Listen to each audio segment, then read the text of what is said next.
Hello guys, Dee here. Welcome to my studio, welcome to my channel, welcome to this tutorial.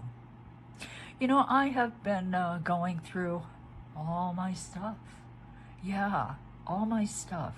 And it comes in really handy because there are things that I've made in the past I've completely forgotten about, but I like and I think would be very good classes. So these are some funny little earrings. Now, they're really old. Look what happened to the finding. I don't even use this kind of finding anymore. But anyway, I ran across these and I thought, you know, there's a lesson here. I know these are really old. Look at my signature. Can you see that? Oh. Yeah, well, that's my whole last name. These days, I have a DK that I use that I prefer a lot. I also know these are really old because they're Fimo Soft. Now they're Fimo Soft. Let's see, when did I work with Eberhard Faber? Probably maybe 1999, maybe 2000. Anyway, I know they're Fimo Soft because old Fimo Soft, if you had it long enough and you put it in a plastic bag like I did, it would get a little dusty on the surface. Now the formulation has no doubt changed quite a bit since those years, so I'm sure it probably doesn't do it anymore, but the old Fimo Soft did that. So anyway, this is what we're gonna do. And we're gonna make a couple canes, well, simple, this guy, that guy. And you know what? I want you to go fetch something out of your collection of little canes for these. And so I think it's time to get started. Let's do it.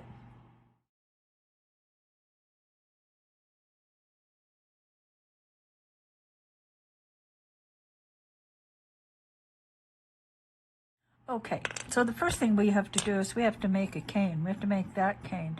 I want you to look at this cane though. See how you can see the layers, the stripes? It differs from, remember these beads? It differs from these beads in that respect because when you look at this, you can't see definite striping. So that tells me this came from a plug and this came from another thing that we're going to do today. Okay, might as well show you another way to get there. So that's what we'll do. I need white and ultra blue. This is straight out of the package, it's Kato, and the white. And what I'm gonna do here is just make a very simple Skinner blend, a conventional 2-part Skinner blend. I'm gonna insert the instructions because I shot them for something else, and that's kind of what I do rather than doing them all over again. But you can see I'm not using a huge volume of clay either. This is probably a little more than half a package of clay. So this is not a project. Look, we're making these. This is not a project that's going to require you have pounds and pounds of clay. I just usually don't do that. Okay, so let me set this up, do my Skinner blend, and then I'll be back. Okay, peeps, so conditioning. Now, when you open the package, this is what your clay will look like. Now, I cut this in half. So open it up. And what you see when you look inside will tell you something. Now, if a clay is far advanced, advancing is when the clay, over time, the ingredients start to separate the wet from the dry. And in very extreme cases, a block of black like this, if it's really, really advanced, you would cut it and it would just look all gray, completely gray. This, like this, see this right there? Yeah, well, the whole thing would look that way. So what this tells me is that this isn't brand new fresh clay, but it also isn't really, really old clay either. So yeah, so look at your clay. It'll tell you how hard you're going to have to work. Because, of course, the more advanced the clay is, the harder you have to work. Now, the first step for me is to take my acrylic rod and flatten. And this is also like, it's sort of like pre-conditioning. Because look, see that gray area? It's gone now.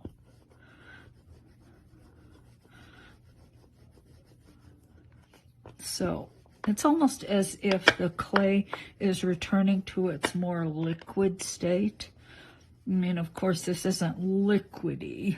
It isn't like liquid clay or anything, but that's kind of what happens. I mean, look at it now. That's the area that was gray and dry, and now it is not.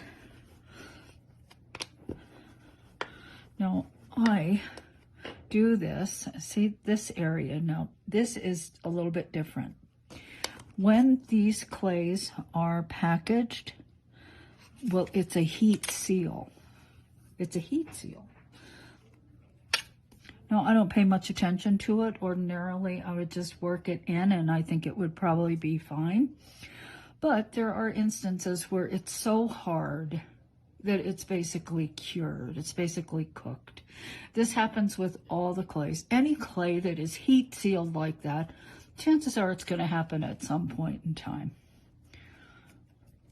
All right, so this is perfect. It's just a little bit thicker than the thickest setting of the pasta machine. I am setting my machine on the thickest setting, which is 0. And I'm going to roll through, okay? Now, you can tell it's not conditioned yet. That isn't enough. Because, see, it's still got this light area here. So when it was flattened and smushed through the machine, it exposed some of what is happening inside. Inside, it's still dry. I just rolled up with my acrylic rod and sort of conditioned the outside. So now I have to condition the whole thing. I've reset my machine, skipping one setting. So I went from 0 to 2. Now I'm going to roll this through the pasta machine again. The direction I roll is not all that important, okay? Ta-ta. Now, it's still got that little bit of gray streaking like that. I'm going to reset my machine. This time, only one setting. I went to 3. Going to roll it through again. Here we go. Now, at this point, I'm going to start folding. See, it's got some cracks. And rolling. And folding. And rolling. Folding and rolling. And you can see I'm losing that gray streakiness. Folding and rolling, folding and rolling. Now, let's say you had clay that was extremely dry. Well, if you have clay that's extremely dry, you would not stop at setting number 3. You would reset to maybe setting number 5. I'll show you. Make the sheet thinner and continue the process at a much thinner setting, and that speeds it up too. And doesn't that make sense? The thinner the sheet, the faster that the inside of the clay is going to actually mix. So conditioning at the thickest setting takes longer than conditioning at a thin setting. Now, I generally stop at 3 because it's a more manageable amount of clay. In other words, if I rolled this through 3, well, I'll show you. I roll it through 3 and I'm dealing with only this much clay. I roll it through 5 and suddenly I have to handle something that's this big. 7, it would be even longer. Okay, so that is, in a nutshell, conditioning. Now, this clay is conditioned. Let me roll it back through a thicker setting, and we'll take another look at it. All right. So what happens with clay is that when it's conditioned, it develops a soft sheen. Rather than, see, this is kind of matte where I cut it. Well, you roll it through the machine, and once again, it's that sort of liquefying process. That's the way I think of it, I mean, anyway. Where the wet ingredients are absorbing the dry and everything's becoming like a uniformly mixed clay, which is what we want. This is closer to how it comes out of the machines at the factory. This is what happens when the clay sits around. I knew someone who described it as like pancake batter. Okay, so if you've ever made like pancakes, you mix the stuff up, and then if you let it sit there for a while, it starts separating, right? And you got to mix it up again. Well, that's what conditioning is. It's like remixing that batter. Okay, so let me continue. I will do the other half if need be. I mean, I don't know what you're doing. But there we go. That's conditioning.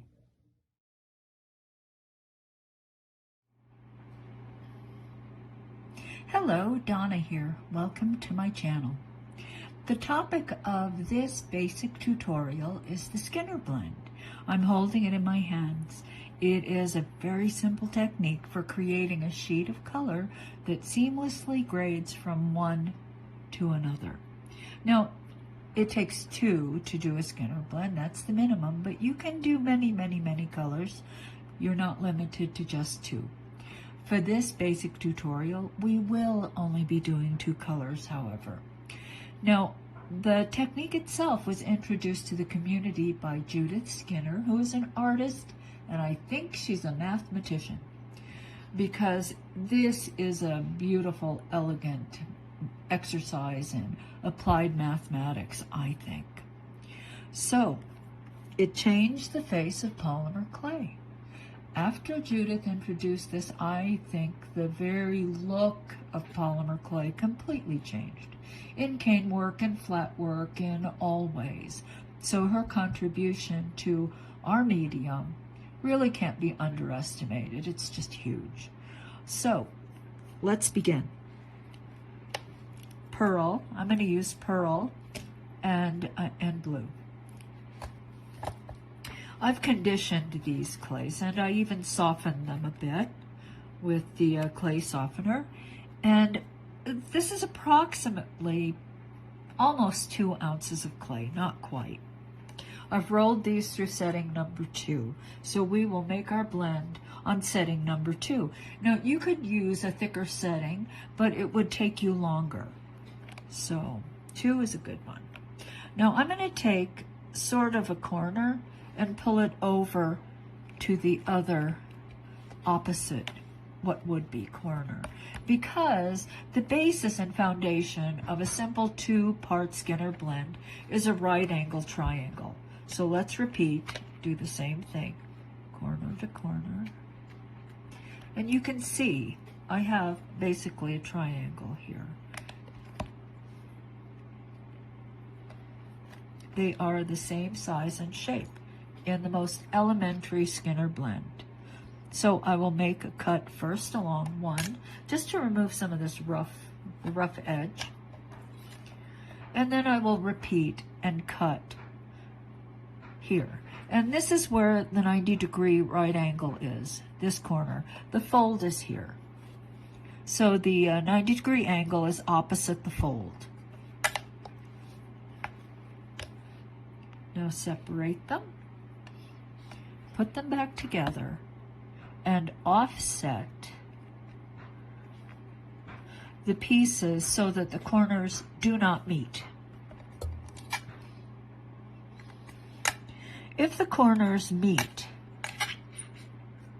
perfectly, what will happen is you will have a sheet that does not have pure pearl in this case, or pure blue. It would start at about right here, because the entire sheet would be blended. So you would have no pure color on either side. By offsetting, we will have pure pearl here, we'll have the pure blue here. The first time you roll it through the pasta machine, and we're still on setting number 2, you want to make sure that 2 colors touch the rollers, blue and white. Blue and white. What you don't want is you don't want to put a solid color on the rollers and roll it through. Not this. This is wrong. This edge is wrong. You want a 2-color side, and this will sit on the rollers and I will roll it through. So let's go.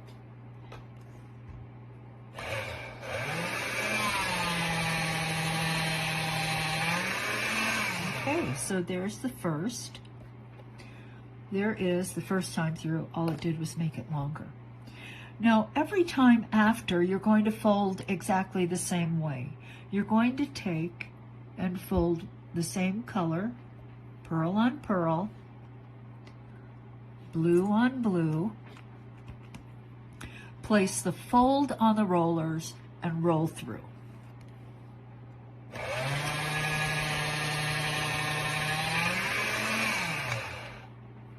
Pearl on pearl, blue on blue, place the fold on the rollers and roll through.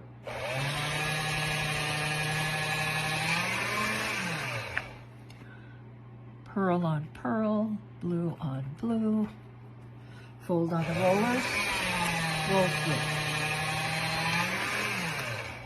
Let's do this a couple more times. And if you're uncertain as to whether you folded this sheet properly, just lift it and look at one of the edges adjacent to the fold. Here's the fold right here. One, and all I see is pearl on this side. I don't see any blue. Flip it to the other side. All I see is blue. There's no pearl. That means that it is properly folded. Place the fold on the rollers and roll through again.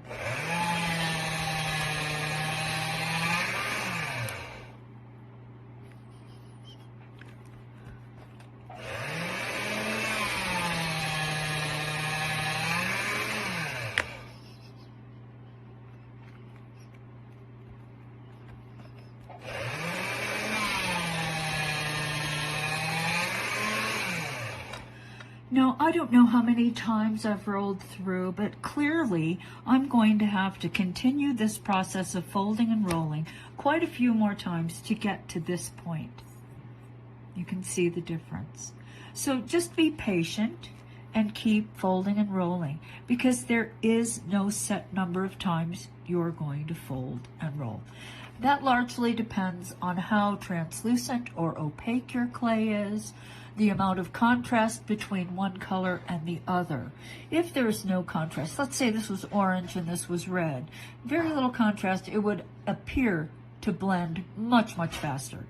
Let's say that this was translucent and this was a translucent blue, same thing. It would appear to blend much, much faster. That doesn't mean it has blended faster. It just looks like it. Okay. All right, just a few more times. And I think you've got the picture. Same color on same color, pearl on pearl, blue on blue, fold on the rollers and roll through. So I'm going to stop here. You can see it's already quite a bit better than it was before, but clearly I have more folding and rolling to do. One thing that does happen that I've noticed over the years is that in a situation where I have, let's say, white and blue or pearl and blue, as is in this case, sometimes if I'm not careful, I lose the white or the pearl. That's why when you fold, make sure you really fold it well. Roll through. That you don't let yourself go off like this, all right? That you don't get sloppy about the way you fold the sheet.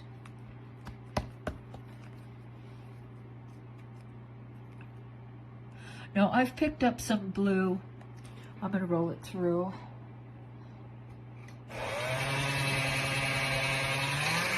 These things will happen. But I have plenty of this pearl, so when I get down to using it, I will just cut off the area that might be contaminated with a little bit of the blue colored clay. Okay, so that's it. Judith Skinner's Skinner Blend. Once you master this technique, you're going to find you use it all the time. All the time. It is a critical technique for us in our work. So I will have more Skinner Blend tutorials. Some will be 3-part, 4-part. We'll turn this into a plug. I'll show you different ways of using it. But for right now, just master your very basic Skinner Blend. Thank you for watching, and hope to see you later. Bye.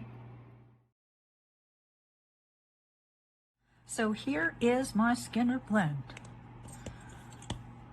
Now, I am just going to cut that off, set it aside. Now, what you want to make sure of is that you haven't lost all your white, okay? It's kind of important, actually. Okay. Just cleaning my machine. All right, I'm going to take this white edge, place it on the rollers. I'm going to roll it through setting number 2 to begin with. So my machine starts at 0. This is rather thick, too thick to do the foldy thing. All right, so let's roll this through 4. This is much better. See how thin that is? Now we can do the foldy thing. Or I can actually make it even thinner. Now the thinner you make it, the less visible the layers will be. Okay. I have to move my coffee because I'm going to get clay in my coffee because I'm rolling this through setting number 5. And could just flop over into my coffee. Okay, so let's call this good. Let's just say this is where we're stopping. So what I'm going to do is just cut the end off like this. And I'm going to take it and accordion pleat it, or accordion fold. Well, I guess it is a pleat. So see where the white kind of ends here? So let's just do one of these numbers.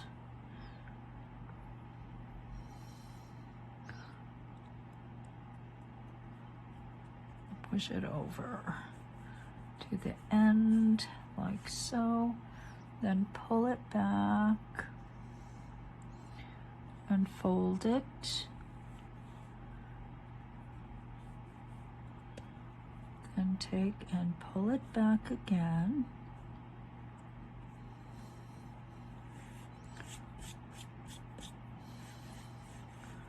like so. Then once again, like so. Now I purposely did it long like this, but you could fold it in, let's say, half, like that, if you wanted.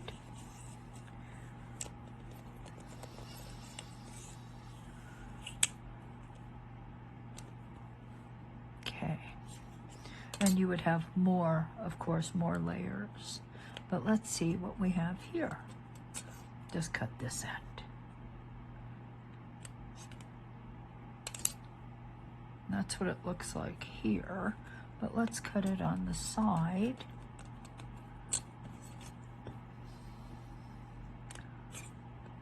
And see what we have here. You see? Now the difference is here I cut at the end. I actually cut double thickness, right, of the same color basically, but this is really more what it looks like, and that's fine, especially for our purposes making these guys. Okay, so next we are going to make our earrings. Okay.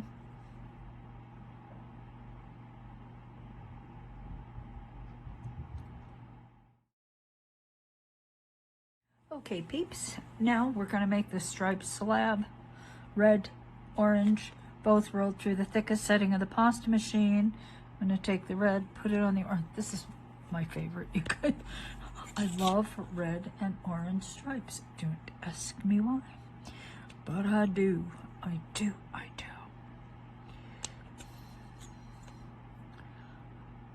Okay, now we're going to make these stripes thinner by rolling this whole sheet through the pasta machine.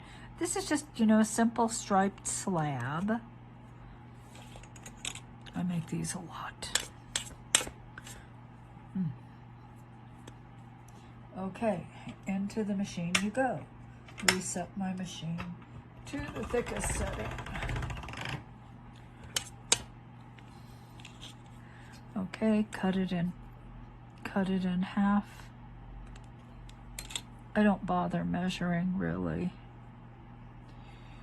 Maybe I should, but I don't. Because you know what? I just mix all these together and I just get this great color. Okay, now, do we want it thinner? Now, think about colors like red and orange that have very little contrast between them.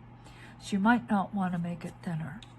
If there's any question, what you have to do is cut off a piece, roll it through your machine,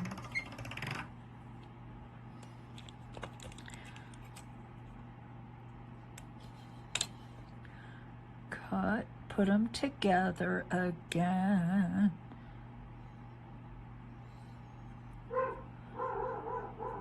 Louie. I don't know what he's barking at. And see how well they hold up. And you know what? While the clay is raw, it holds up just fine. What happens, I don't know what he's barking at. Probably the garbage man. I'll be back. Okay, peeps. So this is the sample. Remember the sample of the stripey? Well, I decided to bake some just to show you what happens, the difference. All right, see how much darker this one got? See how much brighter that orange is in there? Now, I'm gonna do it because I haven't lost it. But, you know, it is possible to lose the striping entirely. If I went further than this, I think I would lose the stripes. It would just look like one color. So that orange is holding against the red after curing, so I can do it. So let's do it. Taking this guy, rolling it through the pasta machine, once again set on the thickest setting of the pasta machine. Cut in half. Stack.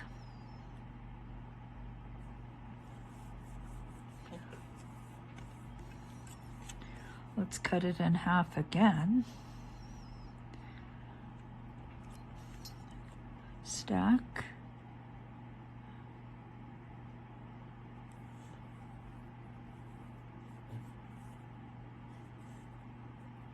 Like so.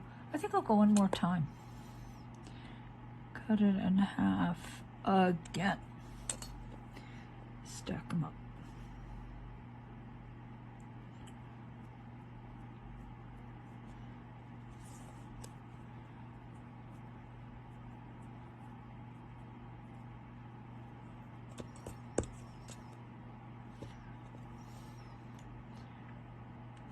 Just clean up one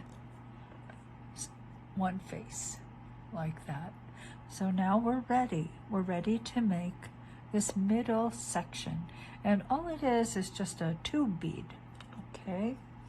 So let me take this and form it into a core cylinder.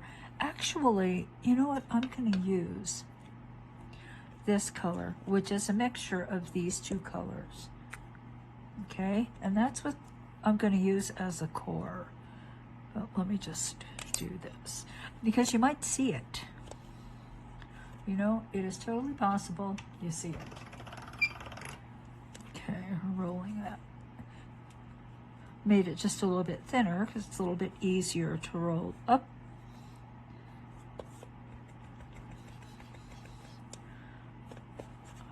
Okay, I'm only making 2 of them, so of course I don't have to make a huge cylinder.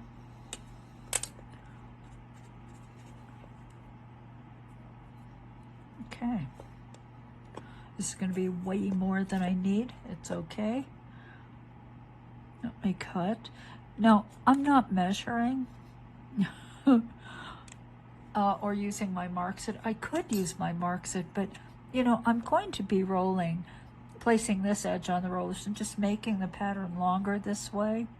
And this isn't critical for me, okay? It's not going to change the pattern whether I roll this exactly 3 millimeters thick or not. So I actually cut the slices a bit thinner. Okay, setting number 2, setting number 4, and I might only need 1 piece actually.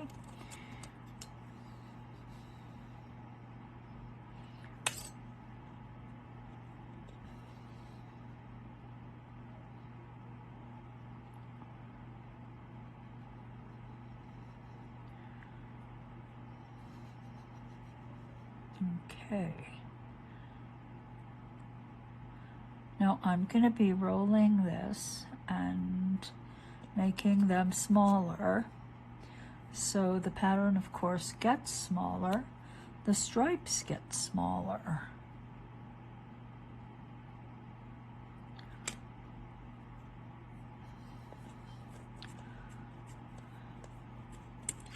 But I believe they will hold.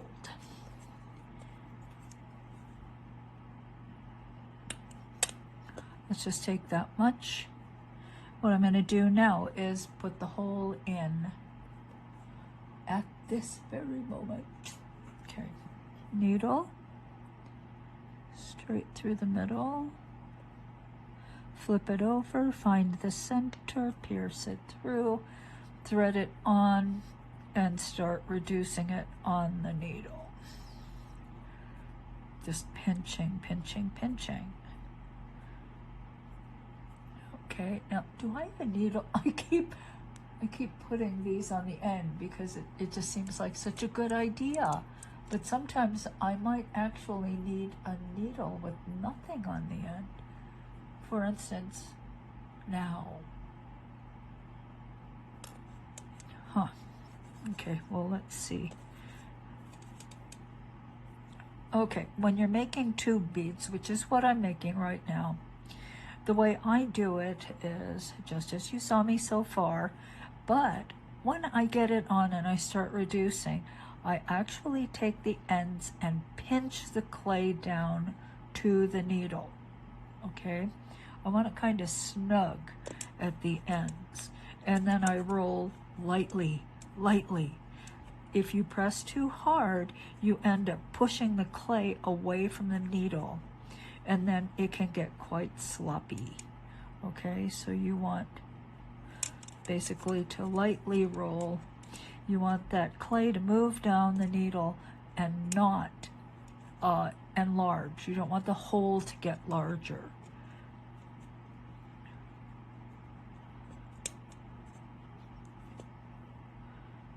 So just don't press too hard.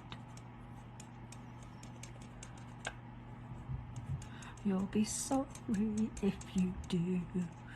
Yeah. Ask me how I know this is true. Yes, because I've messed up 2 beads before. I have. Look at that. Is that about the size? Close, close, close.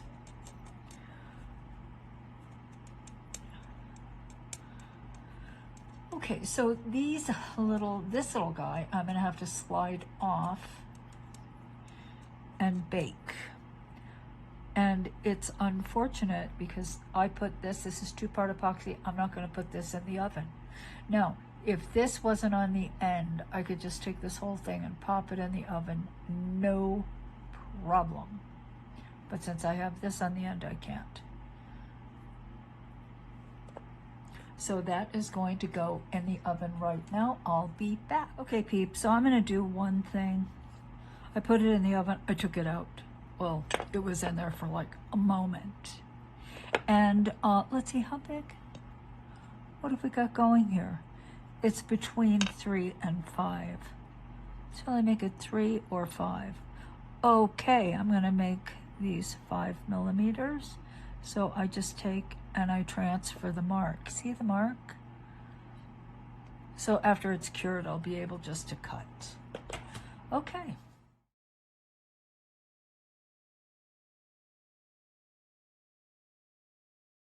Okay, peeps, so I rolled my cylinder out. Let's see what it is. It is approximately 1/2 inch in diameter. Okay, now to make my life easier, I'm just going to cut this in half and stack it up.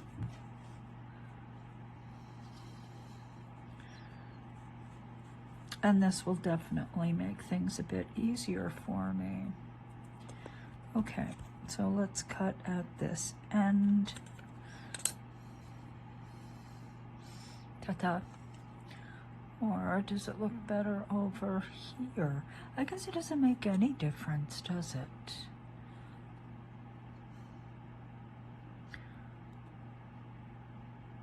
Pretty much the same. Okay, so let us cut little strips. You know, I'm gonna cut there probably about 3 millimeters, like so.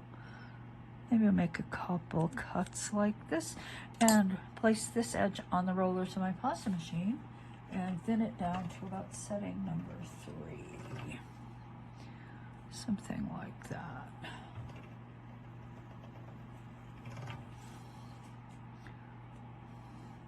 Maybe thinner. 4. That's good.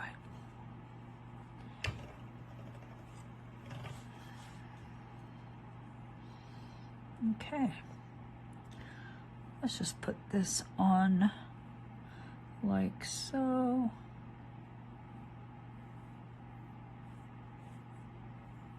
Like that. I'm gonna have to cut more pieces. Definitely.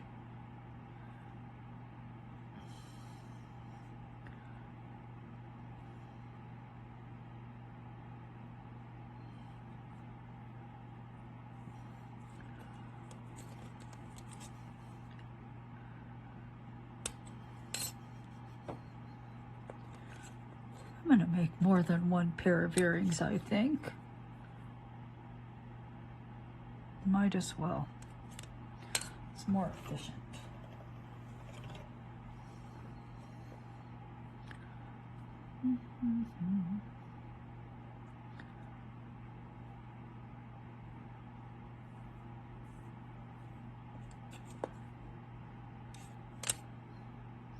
One more. Just one more.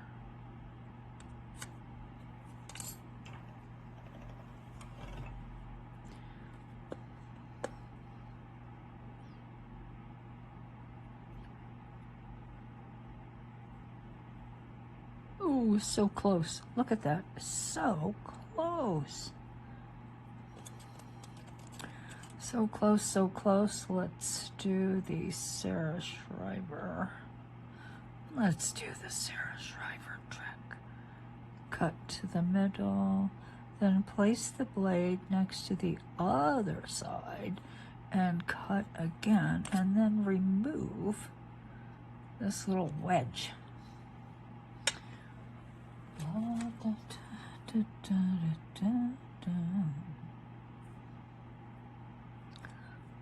You can do it, you can do it.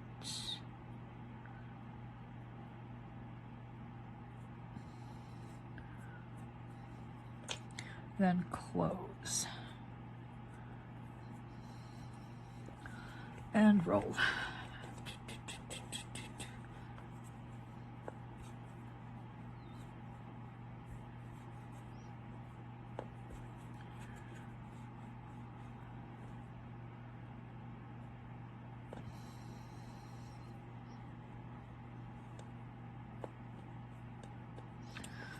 Okay, now let's cut a piece. And I'm just guesstimating. I don't know exactly how much of this I'm going to need to make 2 of these. So let me just say I cut there. Looks good. Now I'm going to close the ends at both ends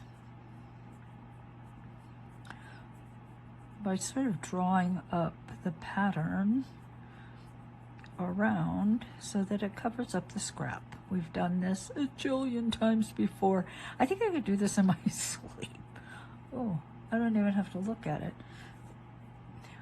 You couldn't tell I wasn't looking. Okay, let us look at the other one. Do the other one. Okay. Like so.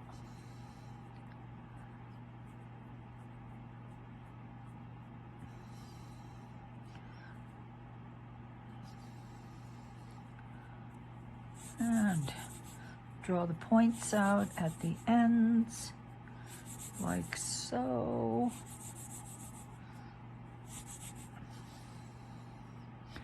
Now, I think this is going to be smaller than those because I have to cut this in half. I do. I got a little something here that I don't want. Let's cut it off. Let's lengthen this just a tad. And now I'm going to cut it in half.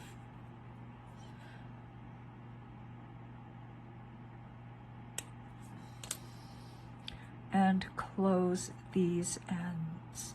And this is one earring, and the other one is the second earring.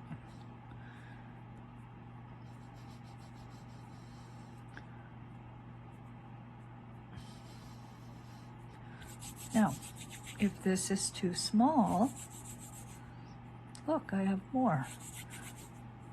And these are going to be very petite earrings, which is so unlike me. I tend to make things kind of big.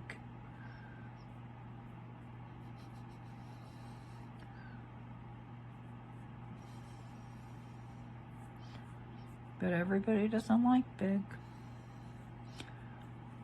Okay, so let's close this.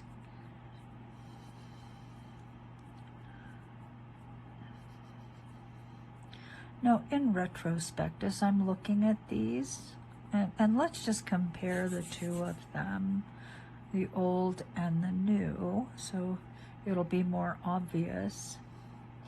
Remember when I did my original fluting and folding and pleating? I said you could do it in half, didn't have to go all the way to the end of the white. I could have done half. Had I done that, I probably would have had something that looks more like this. You see, with many, many more layers. This one doesn't have as many layers, does it? No, it does not. You probably want to straighten this out, like so.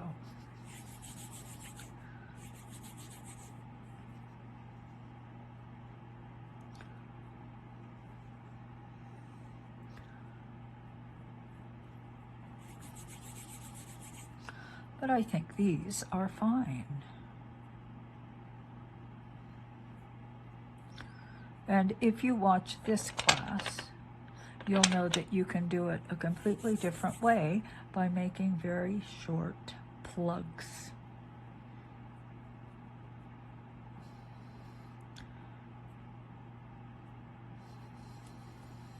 So I think we'll stick with these. Everything I make doesn't have to be like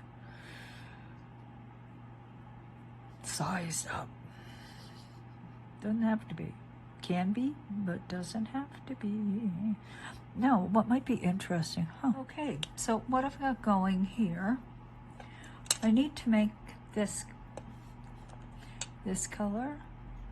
You see, it isn't really red, and it isn't as berry as I like, But you know, when I made these, I think I wasn't as fond of this berry color as I am now. So I'm gonna mix my berry color. This is scrappage. Equal parts, pretty close to equal parts of red and orange.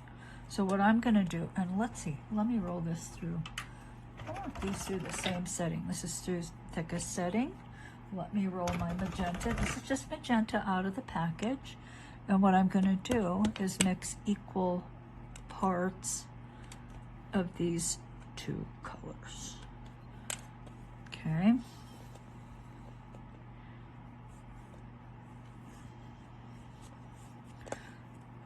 What the heck? All the scraps are gonna go together like that.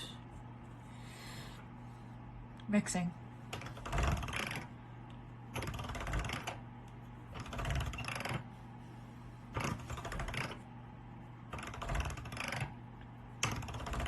And this is how I tend to mix this color. So for me, it isn't always the same. Sometimes I take red and I add magenta, and then I threw in a little orange. You know, it's just not always the same mixture.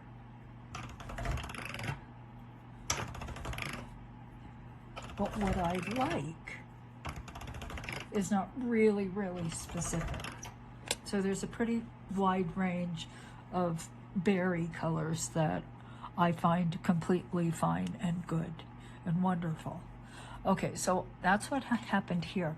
Now, you don't really see the berry until you mix a little bit of white in. Let's just mix this in and see. I mean, I made a concentrate, and now the white clay I'm adding in is kind of diluting the concentrate, but it brings out more of the berry color. And it also tells me, do I need to add more magenta?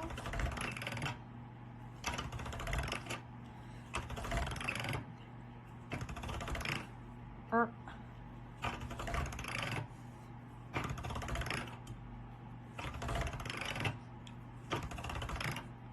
let's keep going, keep going. All right, so this is the color I have now. And in my world of berry colors, this is more like a reddish berry color. So what I'm gonna do is add a little more magenta. Now, you know, you think magenta is really strong, but not when you make it go up against red. Because red is strong. Red is like the Rocky Balboa in your color box. It's like Thor. It's the Iron Man in your color box. Oh, I'm getting there. See? Now it's turning more berry, and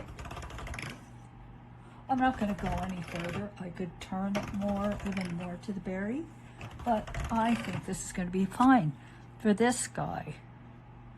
That little bead on top. It's going to be this on the bottom, this in the middle, this on top, like that. And I selected this little cane, this tiny little guy. Yeah, so we're gonna throw a little tiny shot of green in there. Okay, let's make a bead.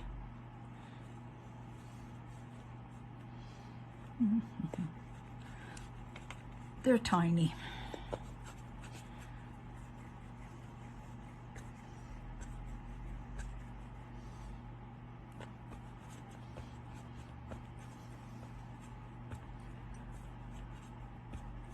They really are tiny. Yahooey.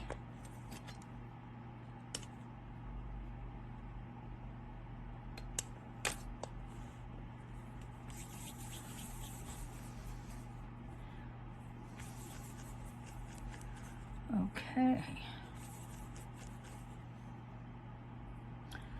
Well, okay, let's do this differently. I mean, there are so many ways of getting these things done, right? But if we want exactly the same size bead, this is a better way to get there than what I was doing here, which was to make a big one, cut it in half, which also works, but it's less reliable. It's just not as reliable. Sometimes you want something that's more reliable. Now, this cutter method, thickest setting of the pasta machine, I'm just going to select a cutter.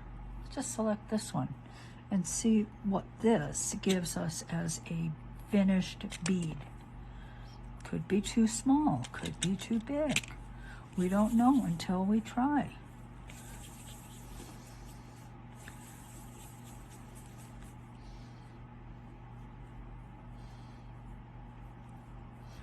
Bigger, it's quite a bit bigger.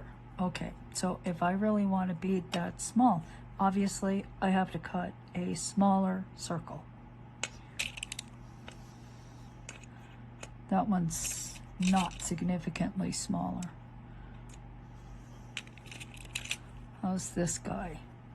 Okay, let us try this guy. I seem to be missing some of these. How not surprising. Is there somewhere in my studio? Oh, look. I found a couple cutters.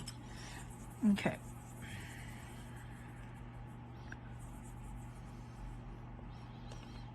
That's a lot closer. A lot closer. Might be a tiny bit smaller, but you know, I think that's good. Okay, so we're going with that. I cut another one. Now I have beads exactly the same volume, exactly the same size.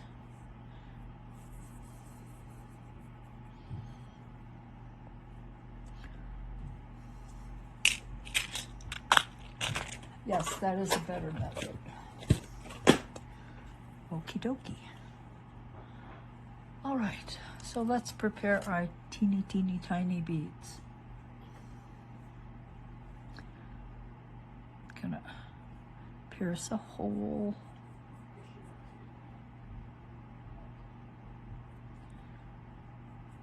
Like so. Now, you know, when I put the hole in, it kind of flattened it a bit, didn't it? But you can see it's actually smaller. Do I want it bigger? I mean, now really is kind of the time to make these decisions. Bigger, smaller, does it matter? I don't know. Now let's leave it smaller. I may regret it, but I'm going there. All right, so let's cut some pieces. 1, 2, 3, 4.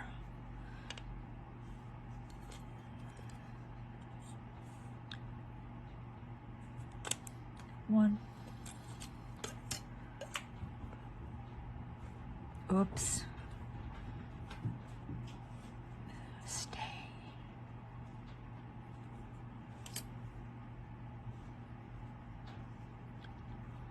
Okay, that looks okay.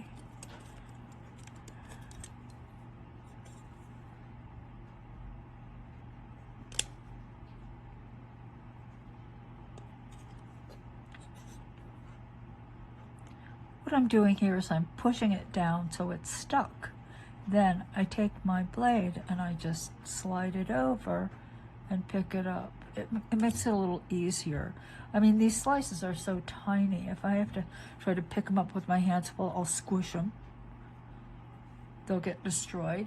Okay, so there's a little teeny bead that's going to go on top of this guy when the middle piece is done.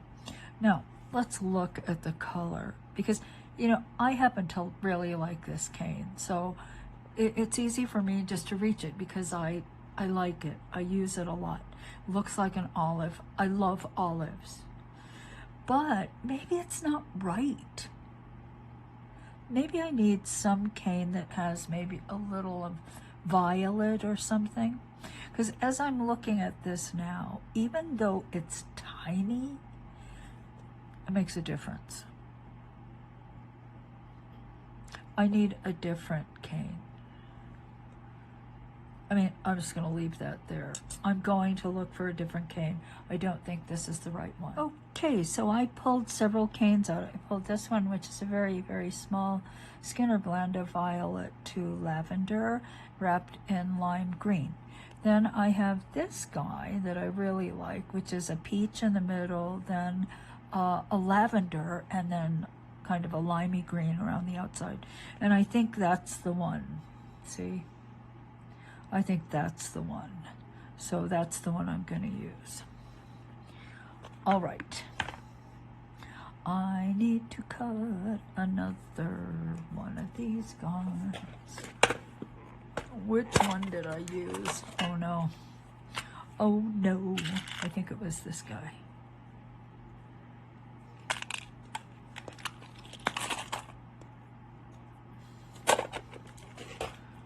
Okay.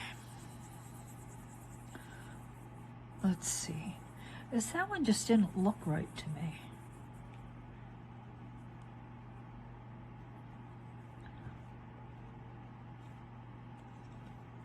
Whereas I think that one is better. I think it is.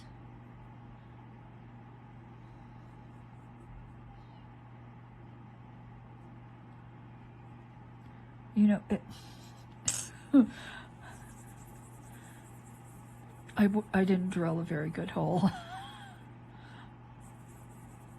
It was so far off, lopsided. Please do a better job. Please. Good grief. Good grief. It's easier to drill a hole in a bead the size of a ping pong ball than a little tiny one.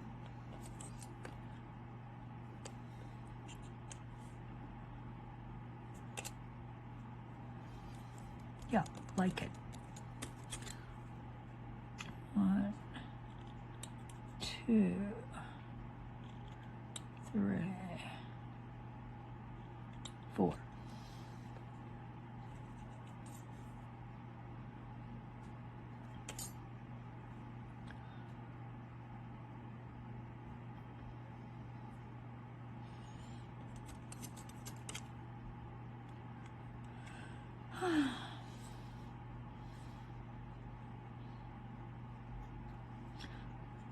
Good grief.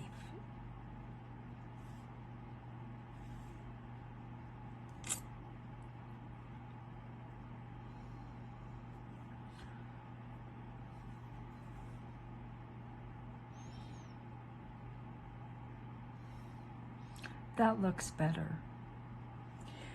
All right, so let me make a second one, pop it in the oven, then I'll be back. Okay, peeps, while we're at it, almost forgot something. It's called these guys, okay? So what I'm gonna do with these guys, because they're gonna be cured along with those beads that, these guys, okay? So I just put a little hole in, but I'm gonna take and dump this in my poly paste like that, okay? And this is a head pin. It's just a common, ordinary, nothing head pin. Let's just take it and push it down into the bead like that, okay?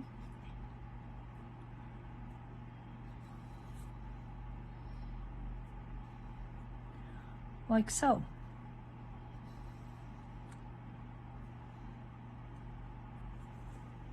Like that.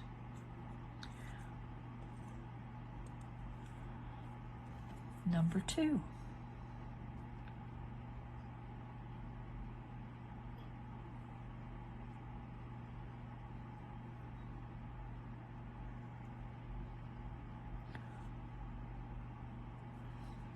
and then pinch the top around the wire,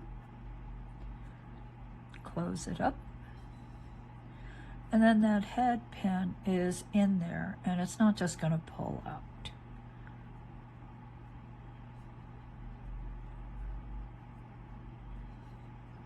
You know why? Because it can't.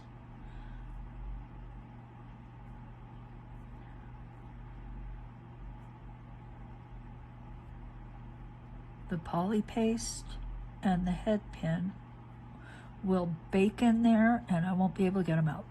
That's the goal. Okay, use poly paste. All right, I'll be back. Okay, peeps, we've assembled our parts. Here are our parts. And, you know, take a look at your pod piece. And I'm using Auburnet P320. And I'm just going to lightly sand it to knock off any stray bits of clay or, well, stray bits of clay that tend to get everywhere. Yeah, they do.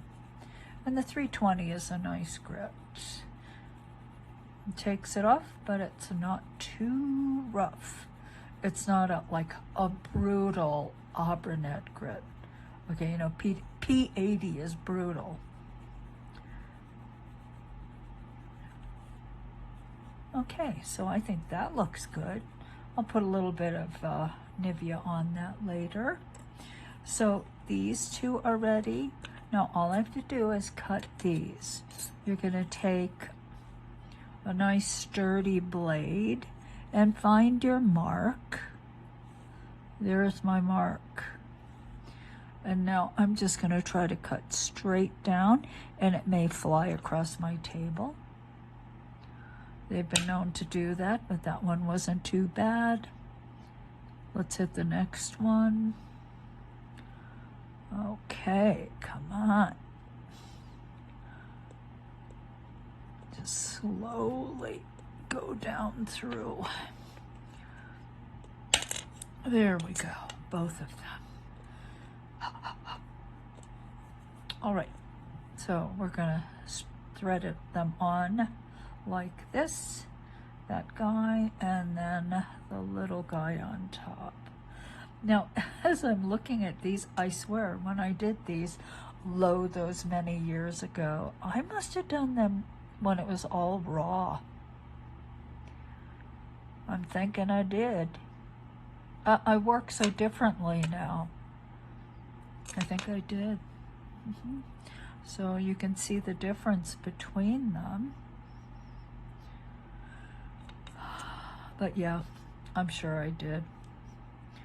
Listen, when I started in polymer clay, before I needed glasses, and when I was about 40 pounds lighter, I swear, you know, we didn't really understand that you could bake your clay a bunch of times, and, you know, yeah, it's really, honestly, if I'm lying, I'm dying. Okay, so let's get this. Now, what I'm gonna do, shall I put a little bead on top? I could find a little bead on top. Lord knows, I've got beads. I got beads.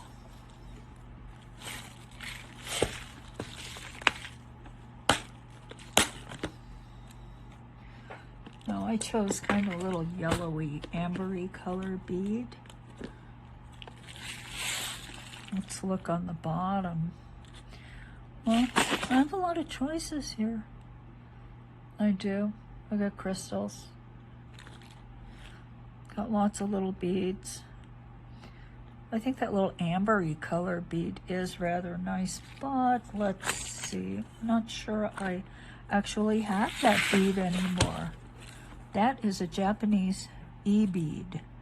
You know, the beads with the great big holes.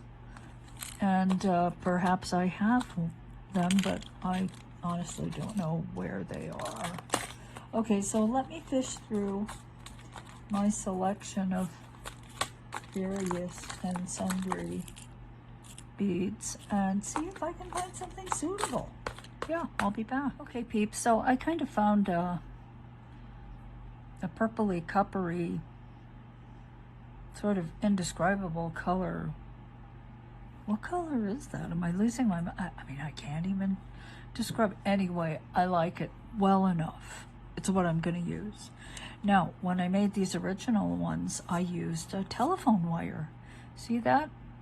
That was a Pyrivulcus. Pyrivulcus was a polymer clay artist. She's still a polymer clay artist, but she's dancing now. Anyway, yeah, telephone wire. So, interesting, huh? It's like Pier did it. Everybody started using telephone wire. Okay, now I'm gonna do my little bendy thing, and you always want to bend, making a closed loop. You guys know this, right? Just gonna grip like that, and then I take my wire and I bend it over at a 90-degree angle, more or less. Then reposition, swing the wire around the tool, like so. See? Like that. Now the goal is always to have that opening, that loop, centered over the hole. Okay?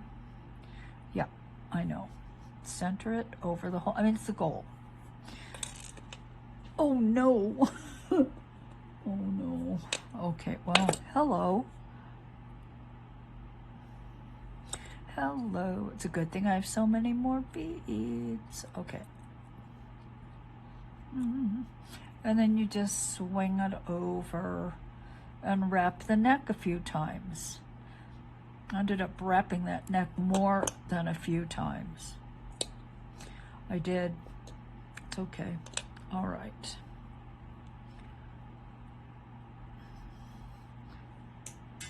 It's hard to believe I once made jewelry like this for a living. Pearls and crystals. Weddings, mother of the bride. Okay, here we go. Now let's put this puppy in there. Close it up.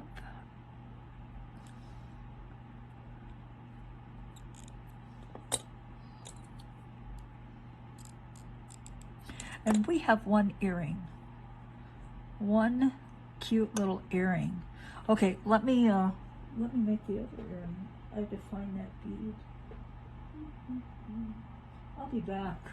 Okay, peeps. I did it. I did the other one.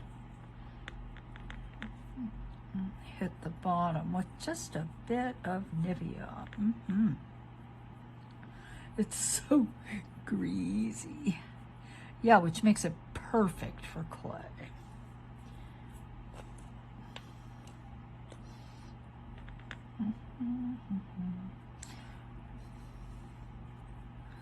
Okay, excellent. There we go.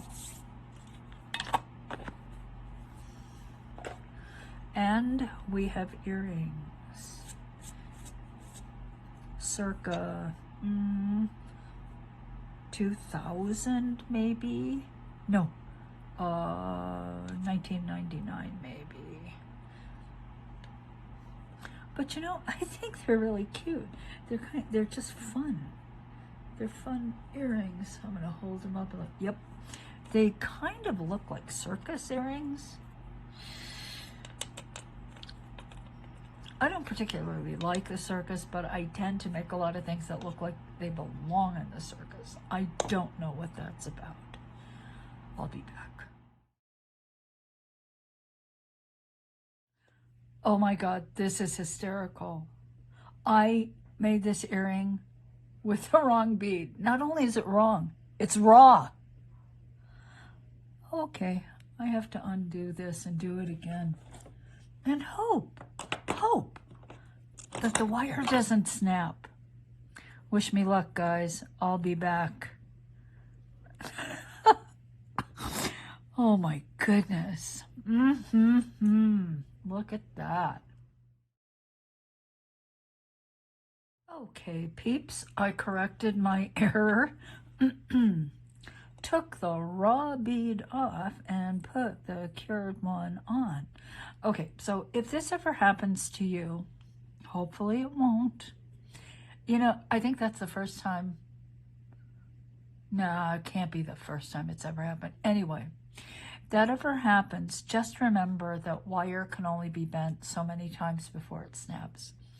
So it's really important that if you have to unwind something like this, like all of this, and straighten out the loop, just work really slowly and gradually. And the wire doesn't have to be as straight as it was when you began. You just have to be able to get that bead off. You just have to be able to correct your mistake. Anyway, so that's it. That is so funny. Well, I'm glad I saw it. Yeah, what a goofball. Okay, so that's today's class. I hope you learned something. I hope you enjoyed it. I hope you make lots of these little earrings. Now, you know, you can take the same idea. It doesn't have these. Your earrings don't have to look anything like this, of course. You just make simple stripes on the bottom. You can make them solid and put little canes all over. And it's kind of the same fashion we did with the bead on top. Lots of things you can do with it. Anyway, so that's it. Thank you very much for watching. I hope you liked it. If you liked it, I hope you hit the like and blah, blah, blah, and subscribe and all that good stuff, because it really does help me. And thanks so much. So for now, I'm Donna Kato, and I'm signing off. Bye.